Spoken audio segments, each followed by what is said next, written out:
और मतलब भी क्या मतलब क्या कहे। कुछ गलती हो गई थी हमारे बाप दादाओं से, हमारे आबा व अजदाद से, कि क्या हुआ था। खैर, तो फैज़ अहमद फैज़ साहब की एक नज़्म है जो हम लोगों ने, मैंने कई दफ़ा, मेरे साथियों ने, आदिल भाई, जजमल भाई वगैरह ने भी, जब भी प्रोटेस्ट वगैरह में हम लोगों ने कई दफ़ा ये चीज़ें पढ़ी थी, गाई थी। तो आज थोड़ा सा ये सुन लीजिए आप लोग।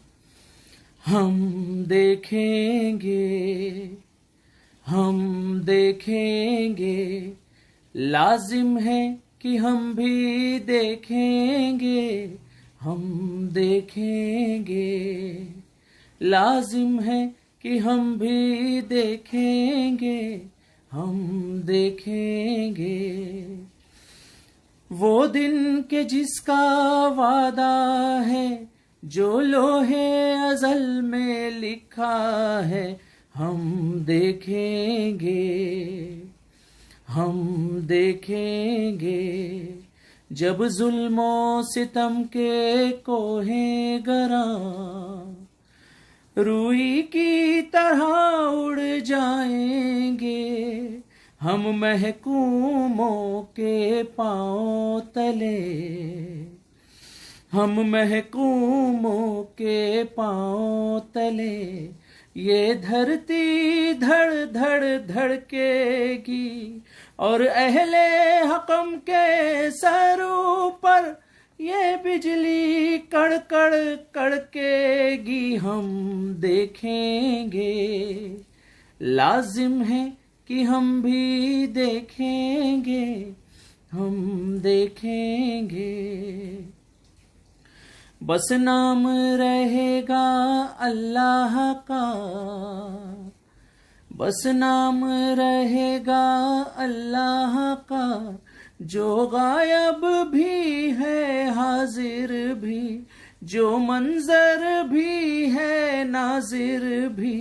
उठेगा अनल हक का नारा, जो मैं भी हूँ और तुम भी हो, और राज करेगी खल्के खुदा, जो मैं भी हूँ और तुम भी हो। हम देखेंगे, लाजिम है कि हम भी देखेंगे, हम देखेंगे। खैर, मैं मंसूर शेख। तो बात यह दोस्तों कि आज का जो दिन गुजरा और जिस तरह से प्रोपेगेंडा किया गया राम जन्मभूमि को लेके, जिस तरह से हमारे आदरणीय प्रधानमंत्री नरेंद्र मोदी जी गए वहां पर, और जिस तरह से उसको शो ऑफ के तौर पे दिखाया गया और ये बताया गया कि राम जन्मभूमि को यहाँ हम लोगों ने बनाया है, नरेंद्र मोदी जी और उनकी सरकारों ने बनाया है, उनके संघ ने बनाया है, जबकि ऐसा कुछ भी नहीं है। वो एक कॉन्स्टिट्यूशनल वे में चल रही थी चीजें, जो हुई, जो चीजें गलत हुई सही हुई वो हम सबको पता है, लेकिन उसका पूरा पूरा क्रेडिट बीजेपी लेने जा रही है। जबकि हमारा अकीदा सीधा सीधा ये है कि भाई जहां पर मस्जिद थी, मस्जिद है और मस्जिद ही रहेगी इंशाअल्लाह ताला, वहां पर, वहां कोई भी चीज बन जाए, लेकिन वो जगह अल्लाह ने उस जमीन को मस्जिद के लिए मुख्तस कर दिया है। वक्ती तौर पे आप वहां पे अपने हिसाब से कुछ भी बना लीजिए, आप वहां कुछ भी कर लीजिए, लेकिन वो जगह हमेशा ता कयामत मस्जिद ही रहेगी। मस्जिद थी, मस्जिद है और मस्जिद ही रहेगी। खैर, जो प्रोग्राम हुआ उसके बारे में भी चंद बातें आपको बताना चाहता हूं। उस प्रोग्राम के अंदर 5 लोग जो प्रमुख मेन जो लोग स्टेज के ऊपर मौजूद थे, उसके अंदर नरेंद्र मोदी जी थे जिनकी उम्र 70 साल, मोहन भागवत जी थे जिनकी उम्र 70 साल है, एक हमारी गुजरात की पहले प्राइम मिनिस्टर थी आनंदीबेन पटेल जी, उनकी उम्र 79 ईयर्स है। जो महंत नित्य गोपाल दास जी है, उनकी उम्र 82 साल, 82 ईयर्स है। तो मैं ये पूछना चाहता हूं कि क्या ये कोरोना, मतलब जब बकरीद आती है तो कोरोना आ जाता है, और जब ऐसा कोई महोत्सव होता है तो कोरोना चले जाता है। 50 साल के ऊपर, 55 साल के ऊपर लोगों को बाकायदा पुलिस में बीएमसी के अंदर बुलाया नहीं जा रहा है जॉब के ऊपर, क्योंकि उनको कोरोना होने का ज्यादा खतरा है, उनका इम्यून पावर वीक होता है। तो क्या 80 साल 70 साल के लोगों को ऐसा कोई मजहबी जो भी प्रोग्राम हो रहा है उसके अंदर बुलाना सही है कोरोना के मद्देनजर? क्या ये हमारे प्रधानमंत्री पूरी दुनिया को, पूरे विश्व को ये मैसेज देना चाहते हैं कि भाई हम 80 साल और 70 साल की उम्र में भी कोरोना जैसी महामारी में भी बिना मास्क लगाए स्टेज के ऊपर माइक से हमारे प्रधानमंत्री जी बोल रहे थे, क्योंकि उनको अपना चेहरा दिखाना था, जो टैगोर जी के जैसा उन्होंने अपनी दाढ़ी वगैरह बढ़ा ली है। रविंद्रनाथ टैगोर एक बहुत ही अजीम शख्सियत है, कोई दाढ़ी बनाने और बाल बढ़ाने से कोई रविंद्रनाथ टैगोर नहीं बन जाता। आज जो दाढ़ी बढ़ा के मोदी जी बिना मास्क के वहां पे हमको बता रहे थे और प्रवचन दे रहे थे अपने, तो क्या ये उनको शोभा देता है? उस देश के अंदर, जिस देश के अंदर 55,000 तकरीबन रोजाना केसेस आ रहे हैं, 20 लाख केसेस कुछ दिन में, 2-4 दिन में हो सकते हैं हमारे यहाँ पर। मतलब इतनी बड़ी भयावह बीमारी और इतनी बड़ी मतलब प्रॉब्लम, इतने बड़ा संकट है हमारे देश के अंदर, और उसके अंदर नरेंद्र मोदी जी रविन्द्रनाथ टैगोर स्टाइल में पहुंच के बिना मास्क के 70 साल की उम्र में ये बताते हैं, क्या ये सही है? पहली बात। दूसरी बात, एक ऐसी जगह पर राम जन्मभूमि की स्थापना करना, जो जगह पर मस्जिद थी उस मस्जिद को इलीगली तोड़ा गया, वहां पर इलीगली मूर्ति रखी गई, वहां पर जिन लोगों ने उसको तोड़ा उन पे लिबरेशन कमीशन और उनके ऊपर उस तरह के मुकदमे चल रहे हैं। वहां पर मूर्ति इलीगल रखी गई, वहां का शिलान्यास हुआ इलीगल, वहां पर जो मस्जिद बनाने की जो 92 में जो बाबरी मस्जिद शहीद की गई वो इलीगल शहीद की गई है। वहां पर मस्जिद के जो मस्जिद थी बाबरी मस्जिद, उसके पहले वहां ऐसा कोई सबूत नहीं है कि उसको मंदिर तोड़ के मस्जिद बनाया गया। ये मैं नहीं कह रहा हूं, ये आप नहीं कह रहे, ये इस देश का सुप्रीम कोर्ट, इस देश का कानून कहता है। क्योंकि जो सुप्रीम कोर्ट के अंदर हियरिंग हुई थी, अगर आपको याद हो तो उन्होंने ये बाकायदा कहा था कि वहां पर कोई भी मंदिर तोड़े जाने का वो नहीं, प्रमाण नहीं मिला, पहला। दूसरा, वहां जो मूर्ति रखी गई थी 1948 में, वो मूर्ति जो रखी गई थी वो लीगली, मतलब वहां पर इलीगली रखी गई थी, ये भी उन्होंने कहा। तीसरा, 1992 में जो विवादित ढांचा जो उनको उसको कहते हैं हमारे हिसाब से बाबरी मस्जिद, तो बाबरी मस्जिद जो थी उसको तोड़ना भी इलीगल था। उसको तोड़ने के जुर्म में कई लोगों के ऊपर केसेस चल रहे हैं। लेकिन आज हम ये देखते हैं कि ये सब होने के बावजूद भी जिस तरह से राम जन्मभूमि का शिलान्यास किया गया, जिस तरह से मीडिया ने बताया कि, और कई मतलब मैं तो बाकायदा पोस्ट आपको शेयर कर सकता हूं कि जिन लोगों ने आप वहां पे बताया, जो एक बीजेपी की एमपी है उन्होंने भी जो शेयर किया पोस्ट, उसके अंदर उन्होंने लिखा मतलब नरेंद्र मोदी जी भगवान राम का हाथ पकड़ के लेके जा रहे हैं कि अपने घर की तरफ जा रहे हैं। तो मतलब नरेंद्र मोदी जी जो है वो भगवान राम को वहां पे स्थापित करने जा रहे हैं। जबकि नरेंद्र मोदी जी का उसमें क्या है, वो कोर्ट के अंदर केस था, कोर्ट ने उस पर वो दी, जो भी था फैसला सुनाई, उस फैसले से हम लोग मुत्ताफिक नहीं है, लेकिन सुप्रीम कोर्ट का फैसला था। आज उस चीजें वहां पे हो रही है। उसके बाद में वहां पर इतने बड़े बड़े लोगों को बैठना बिना मास्क के, बिना सोशल डिस्टेंसिंग के, आप देखिए वहां पर किस तरह के आज हालात थे, वहां पर कैसे लोग वहां पे बैठे हुए थे। इतनी उम्र के लोग, आप घर से बाहर नहीं निकल सकते, लेकिन 200 लोगों का एक रिलीजियस प्रोग्राम कर सकते हैं। आपके घर में शादी, या 50 से ज्यादा लोगों को बुला नहीं सकते। हम लोग मुंबई जैसे शहर में रहते, हमारी ईद नहीं मनाएगी, उसके बावजूद एक इतना बड़ा प्रोग्राम हुआ। इतना बड़ा प्रोग्राम होने के बाद भी वहां पे सब चीजें हुई जो आपने बाकायदा तौर पर देखी, हर ऑन रिकॉर्ड हर चीजें हैं। तो ये एक बहुत लम्हा फिक्रिया है हमारे लिए कि कैसे हिंदुस्तान चलेगा। हिंदुस्तान के आगे आने वाली जो हमारे पुराने जो पूर्वज थे, जो हमारे आबा व अजदाद थे, क्या उन्होंने गलती की थी हिंदुस्तान में रहकर? क्या वो लोगों ने हिंदुस्तान को चुनकर गलती की थी? क्योंकि आज जिस तरह से देश का माहौल बनाया जा रहा है, अगर एक सुप्रीम कोर्ट का फैसला आया, वो सही वो गलत अलग बहस है, एक सुप्रीम कोर्ट का फैसला आया, आप उसको इंप्लीमेंट करने जा रहे हो, लेकिन आप जिस तरह से उसको प्रोपेगेंडा कर रहे हो, जिस तरह से अपनी फतेह की जीत बता रहे हो, क्योंकि आपको पता है अच्छे से कि अगर आप राम जन्मभूमि और बाबरी मस्जिद की सियासत नहीं करोगे तो आपको कोई पूछने वाला भी नहीं है बीजेपी को। क्योंकि बीजेपी का जो अस्तित्व है वो इसी वजह से है। क्योंकि अगर आप जीडीपी की बात कीजिए, आप हेल्थ केयर की बात कीजिए, आप वुमेन सेफ्टी की बात कीजिए, आप कुपोषित बच्चों की बात कीजिए, हिंदुस्तान के अंदर तो हर चीजों के अंदर आज कोरोना है, हर चीजों के अंदर हम लोग पिछड़ते जा रहे हैं। हम कई कंपनीज जो हमारी प्राइवेट कंपनीज प्राइवेट होती जा रही है, सरकारी कंपनियां जिनको हम पहले बहुत अच्छा महत्व देते थे, तो आज वो सब बेची जा रही है, रेलवे तक बेची जा रही है, प्लेटफॉर्म तक बेचे जा रहे हैं। खैर, तो आज किसी भी मुद्दे पे सरकार बात नहीं कर सकती। तो ये इसका बेसिक मुद्दा है। तो ये हमको समझना होगा कि आज ये जो देश है ये इस तरफ लेके जाया जा रहा है। बाकायदा क्यों लेके जाया जा रहा है? इसलिए लेके जाया जा रहा है क्योंकि ये लोग जो है ये सिर्फ और सिर्फ ये गंदी सियासत ही कर सकते हैं। अगर सुप्रीम कोर्ट ने आपको वहां पे ऑर्डर दिया है, आप वहां बना लीजिए, उसके बाद में आप वहां के जो लोग थे, जो महंत वगैरह, जो वहां के आचार्य वगैरह, वो अपने हिसाब से उस चीज को कर सकते हैं। लेकिन बाकायदा उसको पब्लिसाइज करना, और एक देश जो है हमारा भारत देश, ये हिंदूवादी देश नहीं है, हिंदू राष्ट्र नहीं है, ये जमहूरी मुल्क है, ये डेमोक्रेसी पर चलता है। इसका जो पंत प्रधान होता है, प्राइम मिनिस्टर होता है, वो किसी को जवाबदेह नहीं होता, सिर्फ राष्ट्रपति को जवाबदेह होता है। लेकिन आज जिस तरह का माहौल था, जिस तरह से उन्होंने मोहन भागवत आरएसएस के चीफ को, हमारे प्रधानमंत्री जी ने उनका नाम लिया, आप देखिए उससे क्या मैसेज देना चाहते हैं वो। आज हमारे देश का प्रधानमंत्री जो है वो किसी भी आरएसएस से बहुत ऊपर है। आज नरेंद्र मोदी जी से हम कितने भी इख्तिलाफ रखें, कितना भी उनसे हम अपनी बात मतलब नहीं माने, हम उनकी बातों को नहीं सुने, नहीं समझे कि भाई वो चलो कुछ हमारे मतभेद है उनसे, लेकिन वो है हमारे प्रधानमंत्री, हमको उनकी इज्जत करना चाहिए। लेकिन आज जिस तरह से मोहन भागवत के सामने वो बात कर रहे थे, जिस तरह से सिर्फ वो राष्ट्रपति को जवाब दे हैं, किसी भी आरएसएस के चीफ अगर वो जवाब दे नहीं, लेकिन ये क्या मैसेज देना चाह रहे थे नरेंद्र मोदी जी वहां से? नरेंद्र मोदी जी मैसेज क्या देना चाह रहे थे वहां? उसके बाद इतना बड़ा, इतना भव्य प्रोग्राम वहां पे स्थापित करके क्या प्रोग्राम मैसेज देना चाहते थे? नरेंद्र मोदी जी ने वहां पे मूर्ति बनाया, एक बहुत पुराना मसला था जो अभी सुप्रीम कोर्ट द्वारा सॉल्व हुआ। तो इसमें बीजेपी का, आरएसएस का क्या रोल है? क्या बीजेपी ने कुछ करी वहां पे? योगी आदित्यनाथ ने कुछ किए वहां पे? कुछ भी नहीं। और इतनी 70 और 80 साल के लोगों को वहां बैठ के 82 साल के लोगों को कल उनको कोरोना हो सकता है। वहां पे ऑलरेडी कई पुजारियों को कोरोना हो चुका है, वहां के जो सुरक्षाकर्मी थे उनको कोरोना हो चुका है राम जन्मभूमि के आसपास बाबरी मस्जिद के पास। तो ये बहुत सोचने वाली बात है, और ये खास तौर से हमारे लिए भी सोचने वाली बात है, मुसलमानों के लिए बहुत लम्हा फिक्रिया है कि भाई ये इस तरह से इन मामलात को हम किस तरह से डील करें।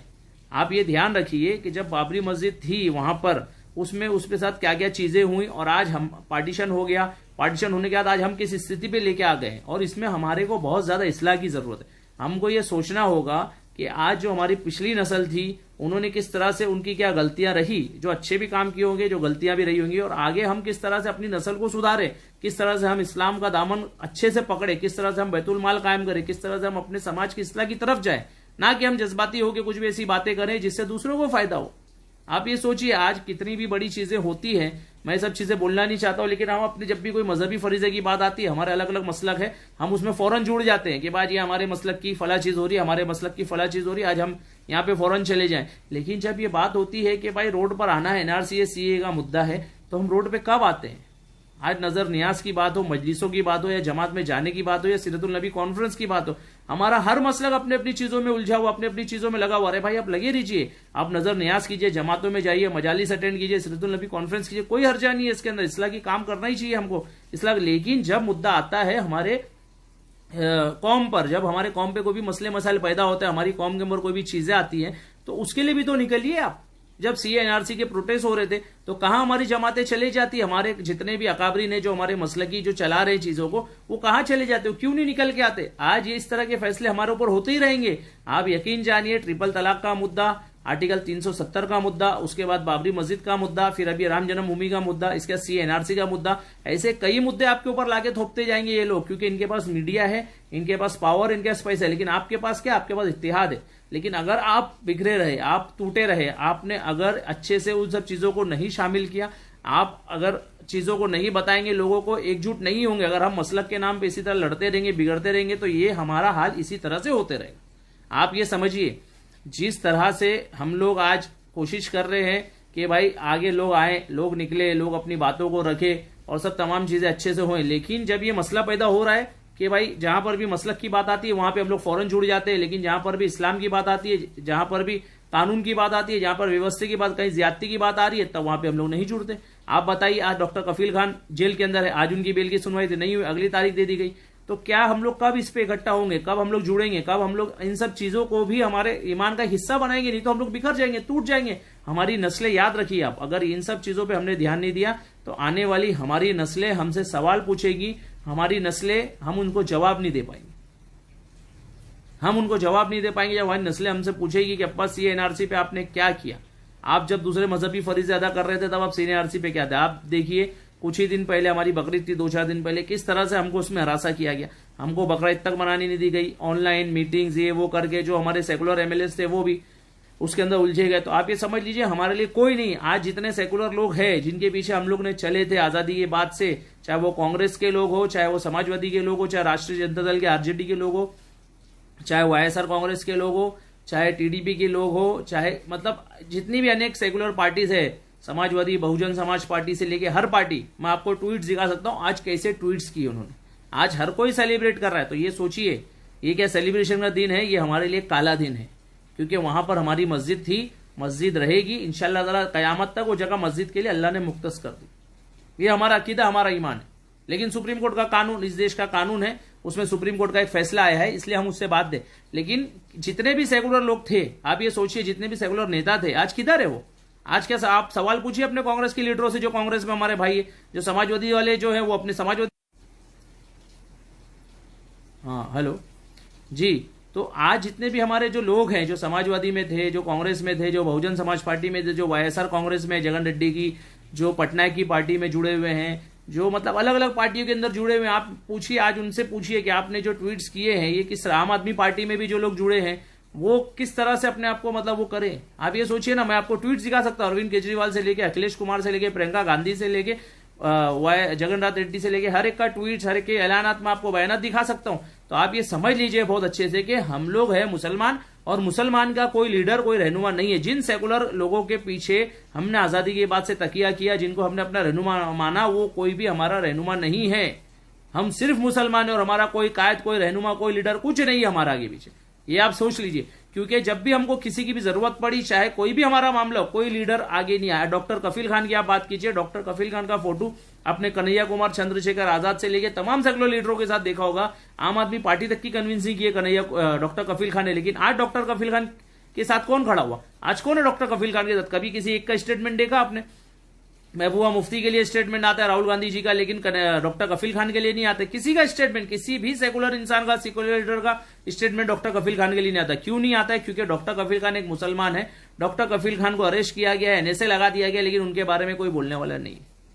तो मेरे भाइयों दोस्तों, मैं आपसे बहुत ही मौदिबाना दरखास्त कर रहा हूं कि आप लोग इसको सोचिए और समझिए कि भाई ये जो चीजें हैं ये हमारे साथ क्यों हो रही हैं।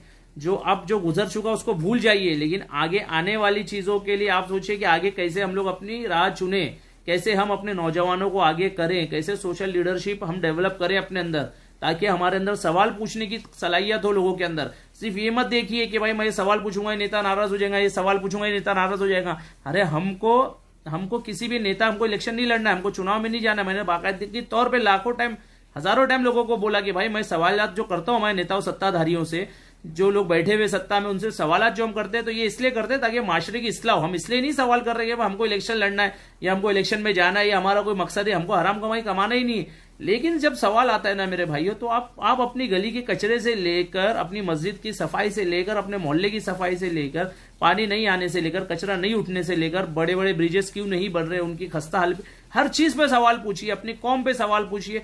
जब आपके अंदर सवाल पूछने का गट्स पैदा होगा, जब आप सवाल पूछेंगे इन रहनुमाओं से, इन सत्ताधारियों से ना, तो आप यकीन मानिए उनको काम करना पड़ेगा और हमारे सवालों का जवाब देना पड़ेगा। हमारे को सबसे बड़ी जरूरत जो है हमारी कौम के अंदर, सवाल पूछने वाले लोगों की, एक ऐसी सोशल लीडरशिप की जरूरत है जो हमारे को दशा और दिशा दे सके।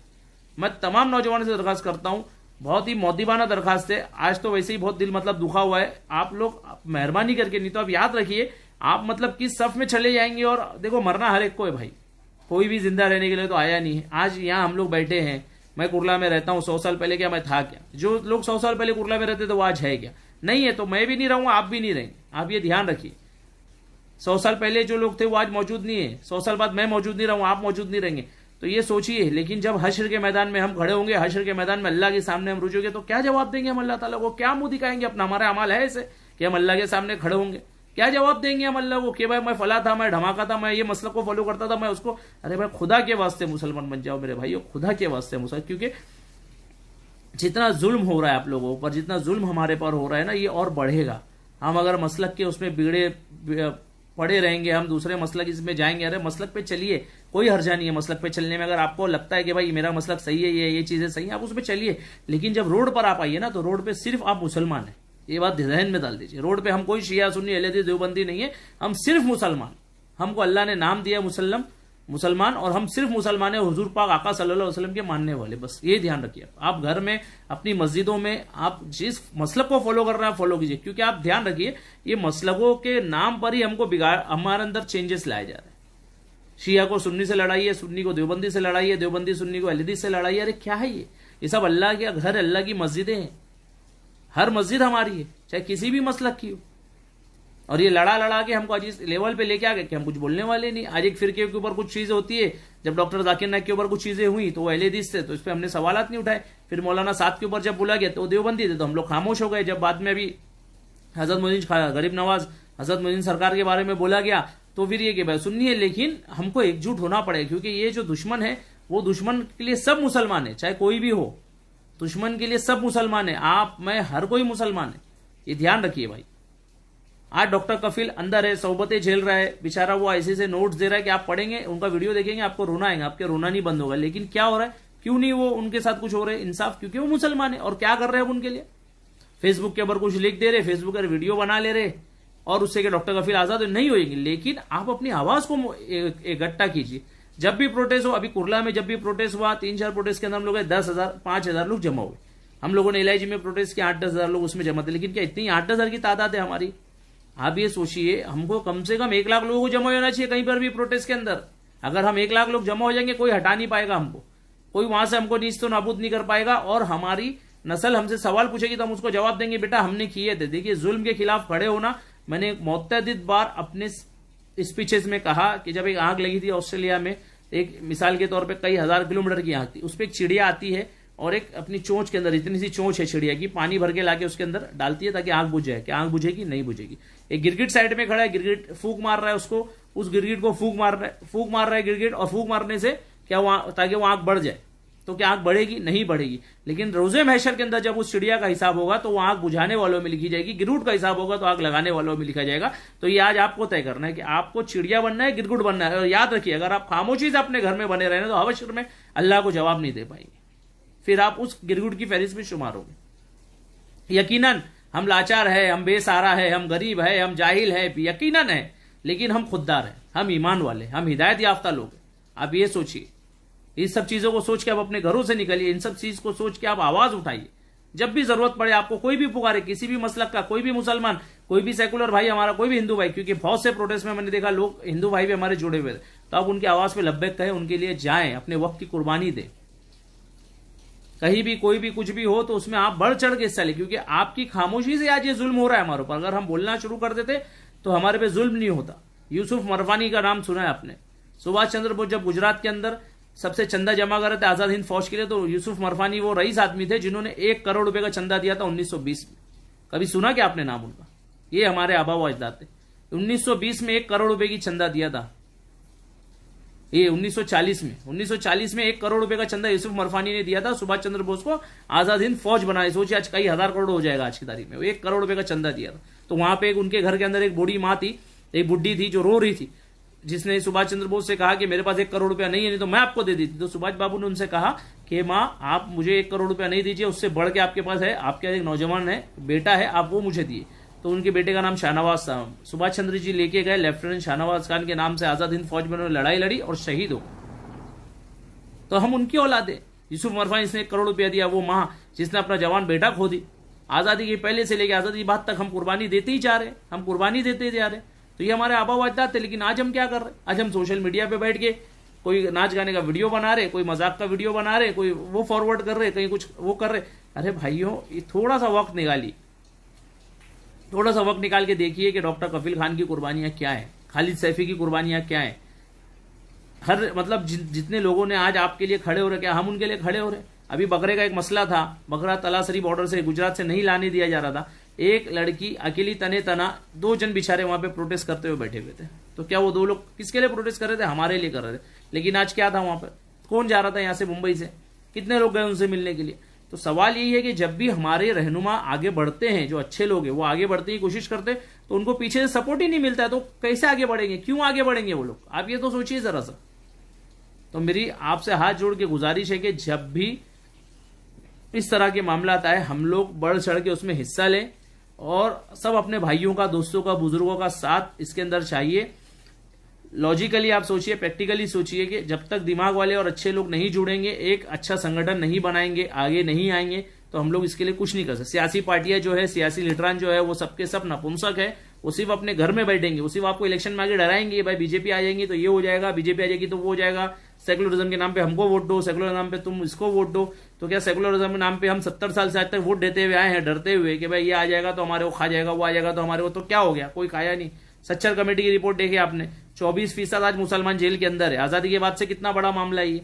आज पिछड़े वर्ग, जितना पिछड़ा वर्ग है समाज के अंदर, उन सबसे पिछड़ी हालत के अंदर मुसलमान है। क्यों ऐसा हुआ? 70-72 साल में। बीजेपी तो आज 2014 से आई है पूरी तरह से, तो उसके पहले तो दूसरी भी सरकारें थी। तो मुसलमानों के ऐसे हालात क्यों हुए? मुसलमानों के हालात इसलिए हुए क्योंकि हमने अपने लोगों से, अपने नेताओं से, अपने रहनुमाओं से जवाब नहीं मांगा। हमने उनसे ये नहीं पूछा कि भाई आप चुन के आए हो तो आप हमारे लिए क्या कर रहे हो। आप याद रखिए, अगर एक सबसे बड़ा जिहाद ही यही है कि एक जालिम बादशाह के सामने हक की बात कहना। क्या आपने कभी अपने रोड पर, सड़क पे कचरा देखा, उसकी कंप्लेंट की? क्या आपने खुली हुई गटरें देखी, उसकी कंप्लेंट की? क्या आपने कभी ट्रेन में इतनी गर्दी हो गई है, साफ सफाई नहीं है लोकल ट्रेन के अंदर या प्लेटफॉर्म के अंदर, उसकी कंप्लेंट की? क्या आप जब बीएसटी के अंदर जाते हैं उसके अंदर इंतजाम सही नहीं होते, क्या उसकी कंप्लेंट की? आपने नहीं की। इस वजह से आज ये हालात बदल रही नहीं है। और नहीं करके, सुन सुन के ये चीजों को झेल झेल के हमको आदत हो गई कि अब हमको कुछ भूलना ही नहीं है, हमको अब कुछ ऐसा मतलब करना ही नहीं है। तो ये कब तक चलेगा ऐसा? और अगर हम लोग अब भी खामोश रहे, अभी भी हम लोग चुप रहे और ये मसला को असला इसके उसमें चक्कर में पड़े रहे, तो याद रखिए हमारा वही हाल होगा जो हमारे पहले नस्लों का हुआ था, और हमारी बाद वाली नस्लें हमको कभी माफ नहीं करेगी। आज जैसे डॉक्टर कफील खान अंदर सफर अजहर जो बेचारी हमारी बहन प्रेग्नेंट थी और उसको उठा लिया गया था, उसको कानून लगा, आज एनएसए का कानून डॉक्टर कफील खान पे रिवाइज हो गया। मैं आपको बोलता हूँ 3 महीना उनकी और बेल होना बहुत मुश्किल है, क्योंकि 3 महीने का पीरियड होता है। पहले एक दफा लगाया था, फिर मई में रिवाइज किया था, फिर रिवाइज कर दिया गया उसको। तो अब 3 महीना बहुत मुश्किल है उनकी बात, अल्लाह ही करीम है कि उनकी बेल हो जाए 3 महीने के अंदर। 3 महीना और नहीं बेल हो सकती है। तो ये सब चीज, जो खालिद सैफी का नाम सुने आपने, आसिफ तना का नाम सुने, तो ये सब लोग जो बेचारे कुर्बानी दिए हैं सीए एनआरसी के ऊपर, आज वो जेल के अंदर है। संजीव भट्ट ने इतना बड़ा खुलासा किया, इतना एहसान है हमारी कौम के ऊपर संजीव भट्ट का। उन्होंने ये बताया था कि 2002 के दंगे फसाद के बाद नरेंद्र मोदी क्या उसमें भूमिका थी, बाकायदा इतनी बड़ी चीजें उन्होंने की और बहुत तरीके से हमको चीजें। लेकिन क्या आज संजीव भट्ट के लिए हम आवाज उठा रहे? नहीं उठा रहे। तो हमको आवाज उठाने वाला तो बनिए। आप आवाज उठाने वाले देखिए, अल्लाह की कैसे मदद आएंगी। अरे 313 साहबी निकले थे जंग बदर के लिए, जब जंग हुई तो फरिश्तों का हजारों फरिश्ते हैं उनकी मदद के लिए, लेकिन आपको उठना पड़ेगा, लड़ना पड़ेगा भाई। आप ऐसा घर में बैठ के कोई मदद नहीं आने वाली आपके लिए। साहबा भी अपने घर से निकल के गए थे हुजूर पाक सल्लल्लाहु अलैहि वसल्लम की रहनुमाई में। तो ये सोचिए आप। हाँ, डॉक्टर कफील खान के बारे में सोचिए, कल वो हालात आपके ऊपर हो सकते हैं, मेरे ऊपर हो सकते हैं, कोई भी अंदर जा सकता है। बात सिर्फ बाबरी मस्जिद की नहीं है, बात बहुत आगे की है। ये तो सिर्फ शुरुआत है, आप देखिए आगे क्या क्या होगा। मेरी बहुत ही दरखास्त है आप लोगों से कि एक होइए, इत्तेहाद कायम रखिए, हर एक मुसलमान को अपना भाई समझिए, हर इंसान से इंसानियत का व्यवहार कीजिए और इत्तेहाद रखिए। जब सड़क पे हम आ जाए तो हम इत्तेहाद से मिले और अपने हक की लड़ाई लड़ना शुरू कीजिए। नहीं तो आप मतलब निस्तो नाबूद हो जाएंगे, आपका कोई नाम जानने वाला भी नहीं बचेगा। ये बात ध्यान रखिए। ये जो हालात है, ये हालात हमेशा ऐसी रहेंगे। 5 अगस्त नहीं, ऐसी बहुत सी अगस्त और बहुत से 6 दिसंबर आएंगे हमारी जिंदगियों को नर्क बनाने के लिए, और हम उसका कुछ नहीं कर पाएंगे। क्यों कुछ नहीं कर पाएंगे? क्योंकि हम अपने घरों के अंदर बैठे हुए थे, हम ये सोच रहे थे कि अरे वो आज अरेस्ट हो रहा है, वो ऐसा हो रहा है, वो उसका वैसा हो रहा है। मेरे साथ तो कुछ नहीं, लेकिन कल आपके साथ भी होगा। याद रखिए, ये वो मुल्क है जहां पर 23 साल जेल में गुजारने के बाद निकल के पता चला कि भाई मैं बेगुनाह हूं। याद रखिए, ये वो मुल्क है जहां पर डॉक्टर कफील सिर्फ इंसानियत के नाम पर मदद करने के लिए आज जेल के अंदर एनएसए लगाया गया उनके ऊपर। याद रखिए, वो मुल्क है जो संजीव भट्ट जो सच्चाई की बात करता है और आज जेल के अंदर है। तो ये सोचिए।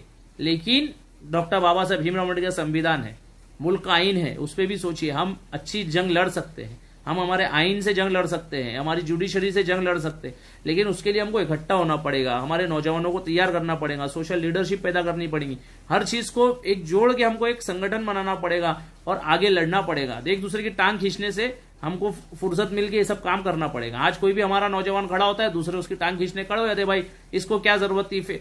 वहां मतलब हम लोग गुजरात महाराष्ट्र के बॉर्डर पे जा गया तो लोगों ने कहा कि क्या भाई तुमने मतलब छुड़वा दिए क्या ट्रक, कितने ट्रक छुड़वा दिए। तो मतलब इस तरह के सवालात होते। खैर, हर हक गो के साथ ये सवालात होते। सर सैयद अहमद खान जब अलीगढ़ मुस्लिम यूनिवर्सिटी जब बनाने निकले थे ना, तो लोग उनको जूते का हार पिना रहे थे और वो जूते का हार बेच के वो बेचारे पैसा लगाते थे उसका।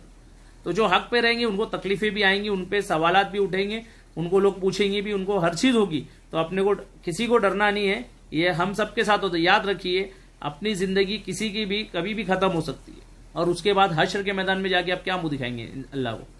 आप चिड़िया बनेंगे जो आग बुझाने वाला काम करेंगे, गिरगुट बन के आग लगाने वाला काम करेंगे। रोजे महशर को याद कीजिए, अल्लाह को याद कीजिए, अल्लाह के सामने जाके आपको क्या जवाब देना है उसको सोचिए। ये दुनिया है दोस्तों, ये दुनिया तो हमारे बाप दादाओं की भी चली गई, हमारी भी चली जाएगी। वही कब्र में दफन है, हम भी कब्र में दफन हो जाएंगे, लेकिन उसके बाद की जिंदगी है क्या, उसके बाद हम क्या मतलब सवाल मतलब जवाब दे पाएंगे अल्लाह के सामने। ये सोचिएगा जरूर, इकट्ठा होइए, इत्तेहाद रखिए। ये वक्त अभी दिल छोटा करने का नहीं है, ऐसी चीजें भी बहुत आएंगी। ये बहुत सी चीजें हैं, बस अल्लाह ही करीम है हमारे ऊपर। और लेकिन ये सोचिए कि आगे के लिए हम लोग क्या करें, ये जरूर सोचिएगा।